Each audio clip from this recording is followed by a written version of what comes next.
And the degree to which we did not see that Republican establishment say, hold on, time out, that's not acceptable, that's not who we are, but rather be cowed into accepting it, and then finally culminating in January 6th, where what originally was, oh, don't worry, this isn't going anywhere, we're just letting Trump and others vent.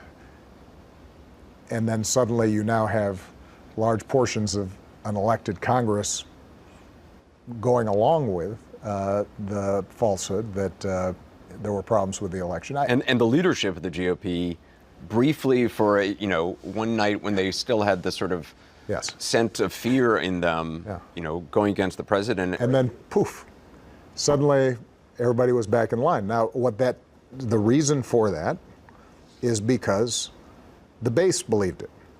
The base believed it because this had been told to them not just by the president, but by the media that they watch. And nobody stood up and said, stop. This is enough. This is not true. I won't say nobody. Let me correct it. There were some very brave people who did their jobs, like the Secretary of State in Georgia, who was then viciously attacked for it. And all those congressmen started looking around and they said, you know what, I'll lose my job. I'll get voted out of office. Another way of saying this is I didn't expect that there would be so few people who would say, well, I don't mind losing my office because this is too important. America's too important. Some things are more important than just... Our democracy is too important. We didn't see that. Now, I'm still the hope and change guy, and so my hope is that the tides will turn, but that does require each of us to understand that this experiment in democracy is not self-executing. It doesn't happen just automatically. It happens because each successive generation says these values, these truths we hold self-evident. This is important. We're going to invest in it and sacrifice for it, and we'll stand up for it, even when it's not politically convenient. This is President Obama speaking out now that the dust has settled on almost the entirety of the Republican Party effectively agreeing that their own pursuit of power is more important than democracy itself. And so even when their very own lives were threatened by the events of January 6th, it took all of 24 hours before they decided, you know what, what's a little insurrection among friends? Because party of patriots or something. I mean, think about it. We can almost identify on one hand the number of Republicans who actually dared speak out against the big lie that Trump was pushing, that dared acknowledge objective reality, that the guy who'd spent literal months peppering his supporters with this idea that the election was stolen before even a single ballot was cast was responsible when, lo and behold, his supporters came to believe that the election was stolen. And we're not talking about some grand conspiracy here. We're talking about the guy who took every opportunity he got on a daily basis to tell his fans that the only way he would lose the election is if it was rigged. And then he lost the election by 7 million votes, I should add, and everyone on the right is suddenly pretending like it might be a legitimate position that the election was stolen, as opposed to the obvious answer that it was the result of months of brainwashing by a guy who's too autocratic and dangerous to accept losing? Give me a break. And look, we all expected that. Like I said, Trump is too ham-handed to make anything subtle. And so we all knew months before November 3rd, 2020 what was going to happen. But what's worse than that, what's more insidious, is the fact that Republicans are now using that outright egregious lie to justify their own attacks on democracy. And we're seeing that with a spate of voter suppression bills sprouting up across the entire country. From Florida to Arizona to Georgia to Arkansas to Texas, there are 389 voter suppression bills in 48 states. This isn't a one-off. This is a party-wide, coordinated effort to undermine democracy for the sake of taking power. This is Republicans admitting in broad daylight that the only way they can win is to rig the game. It's the entire GOP conceding that not only are they going to pretend to believe the big lie that the election was stolen, but they're going to use that lie as the justification to then rig democracy in their favor. It is egregious corruption wrapped in outright shamelessness. And by the way, let's just take a moment to remember something important, because the Republican Party will continue to aggressively try and rewrite history.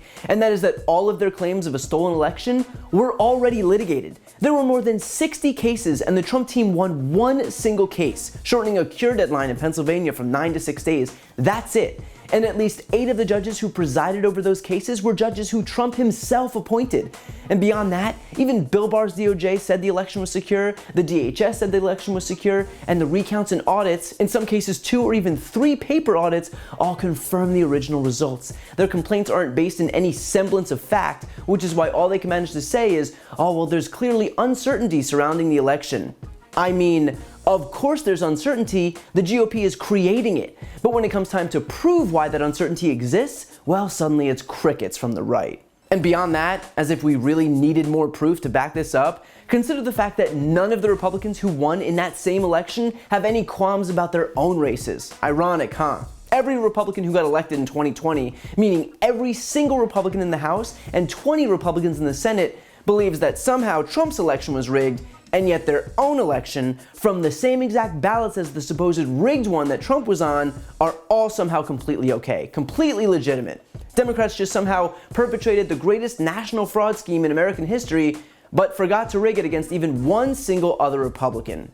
Yeah, no, that makes total sense. So look, we can sit here all day and explain point by point why the big lie is bullshit, but the fact is that elected officials in the Republican Party already know it, and that's the thing. They won't argue on the merits because they know they don't have a leg to stand on. They are well aware that it's a lie, but because they want to win their next primary, they have to pander to the base, and the base are the people who do believe the lies. And so even though that might only be 20% of the country, it's half of the Republican electorate and likely most of the Republican primary voters, and those are the people they need to win to keep their jobs. And because keeping their own jobs is more important than those other minor issues of, oh, I don't know, democracy and the rule of law and basic sense, suddenly you have almost every Republican playing the game and engaging in this political theater and pretending that they believe something that they know to be verifiably false. Why? Because they don't care about the country, they care about their paychecks. And if continuing to collect that paycheck means selling out to a scam artist who'd rather brainwash millions of people into thinking a free and fair election was rigged because that's easier than admitting defeat,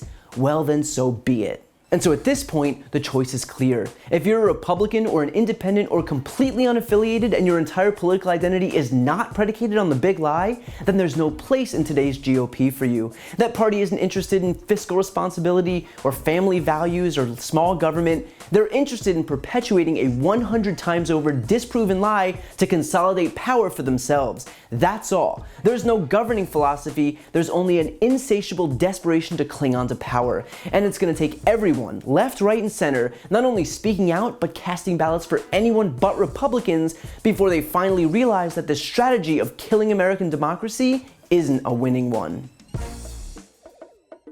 To see more videos like this, don't forget to subscribe. And for a deeper dive, check out my podcast, No Lie with Brian Tyler Cohen, where I discuss the week's top stories and interview major players in the world of politics, like Vice President Kamala Harris, White House Press Secretary Jen Psaki, Elizabeth Warren, Chuck Schumer, Katie Porter, Pete Buttigieg, Nancy Pelosi, and many more. Again, that's No Lie with Brian Tyler Cohen, available anywhere you listen to podcasts.